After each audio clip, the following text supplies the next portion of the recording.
everyone, welcome back to my YouTube channel Devkinandan. My name is Aditi. तो आज की video बहुत ही ज्यादा इंपॉर्टेंट होने वाली है क्योंकि मैं आज आपको बताऊंगी कि आप कैसे अपनी क्लास 12th शुरू करोगे जो आपको अचीव करने में, बेस्ट मार्क्स अचीव करने में मदद करेगी। ओके, तो ये वीडियो बहुत ही ज्यादा इंपॉर्टेंट होने वाली है। इसमें मैंने बहुत ज्यादा अच्छी टिप्स शेयर करूंगी मैं आपके साथ जो मैंने अपनी क्लास 12th में फॉलो की थी जब मैं अपनी क्लास 12th में थी। तो let's start. The first and the most important thing is that you need to go through your syllabus. आपको सिलेबस पता होना चाहिए कि कौन से चैप्टर्स आ रहे हैं, कौन से चैप्टर्स डिलीटेड है, एंड चैप्टर्स के अंदर के टॉपिक्स कौन से आ रहे हैं, कौन से सब टॉपिक्स डिलीटेड है। You should know everything. क्योंकि कई बार क्या होता है, बच्चे डिलीटेड चैप्टर्स पढ़ लेते हैं और उनका टाइम वेस्ट होता है ना। तो ये हमें नहीं करना है, हमें अपना टाइम वेस्ट बिल्कुल नहीं करना है। तो डिलीटेड चैप्टर्स को आप पहले करो, अपना सिलेबस गो थ्रू करो, and you need to try your best to understand the topics which you will be studying in this session. Okay, so the first thing is about the syllabus. The second thing is that you need to make a proper timetable. Proper timetable is very very important. Okay, अपना पूरे दिन का आप अच्छा सा time table बनाओ, keeping in mind your strengths and weaknesses. And आपको try करना है कि आप ऐसा टाइम टेबल बनाओ कि आपकी हर सब्जेक्ट उसमें इंक्लूडेड होए, चाहे कोई हर सब्जेक्ट को आप रोज पढ़ रहे हो। तो आपको अपना टाइम टेबल ऐसे बनाना है कि आपका हर सब्जेक्ट आप पढ़ पाओ। ठीक है, ये ऐसा नहीं होना चाहिए कि मुझे ये सब्जेक्ट पसंद है तो मैं ये नहीं पढ़ूंगा, नहीं, ऐसा नहीं होना चाहिए। आपको कोई पसंद हो कोई ना पसंद हो, you have to study your every subject daily. Okay, and third point की बात करें तो वो है स्टडी मटेरियल। आपको गैदर करना है, gather your study material.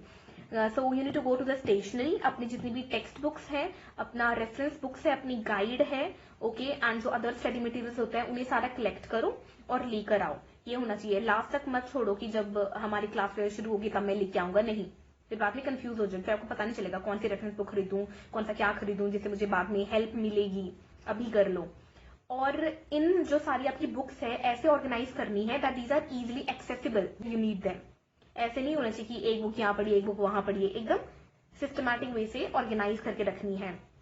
Okay, and what is the next step? The main thing is that आपकी जो प्रायोरिटी होनी चाहिए वो एनसीईआरटीज होनी चाहिए। जो रेफरेंस बुक्स है, गाइड होती है ना, इन्हें बाद में रखो रिविजन के लिए, they will help you for sure. लेकिन मेन फोकस क्या है कि पहले एनसीईआरटीज ही करो। अगर आप एनसीईआरटीज नहीं करोगे और सिर्फ ये पढ़ के चले जाओगे फिर आप इतना अच्छा स्कोर नहीं कर पाओगे। Okay, fourth is attend classes regularly.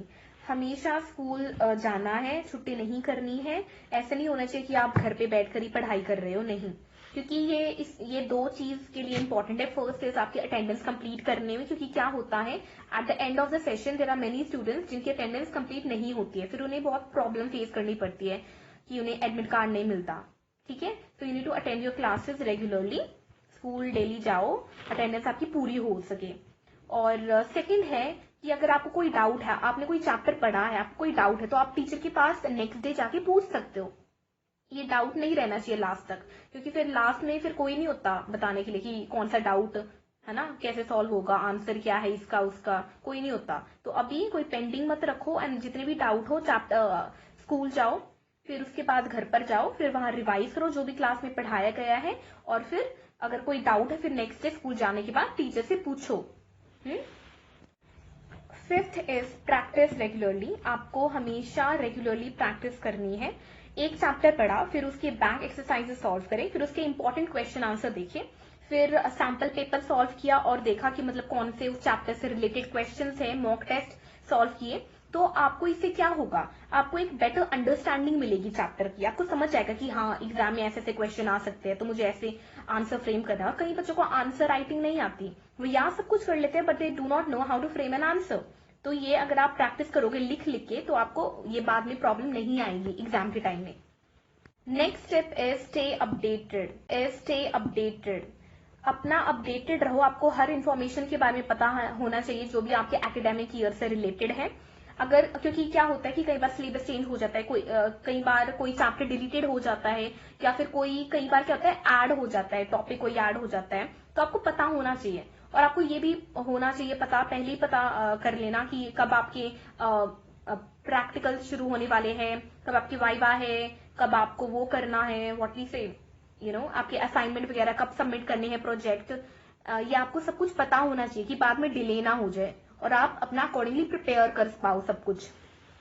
अब हमारी नेक्स्ट स्टेप क्या है? नेक्स्ट स्टेप है कि आपको हेल्दी रहना पड़ेगा if you want to score good percentage in your class 12, क्योंकि टॉपर बनने के लिए हमारी मेमोरी बहुत ज्यादा इंपॉर्टेंट है। और मेमोरी कैसे अच्छी रहेगी? जब आपको कोई स्ट्रेस ना होए, कोई एंग्जाइटी ना होए, और आप जब भी पढ़ने के लिए बैठो आपका माइंड एकदम कॉन्सेंट्रेट हो, है ना, यहाँ वहां भटके नहीं। So for that you need to do some kind of physical exercise, okay, जिससे आप फिट रहो। And you have to do your meditation, your yoga, है ना, ये सारे करने हैं कि जिससे आपकी मेमोरी अच्छी होए और आप चीजों को बेटर तरीके से समझ पाओ, उन्हें याद रख पाओ। And always remember that starting early and being consistent is the key to achieving success in class 12. Okay, so all the best, and this was all for today's video. Please do subscribe my channel. Okay, please share with your friends अगर आपको अच्छा लगा हो, and bye bye.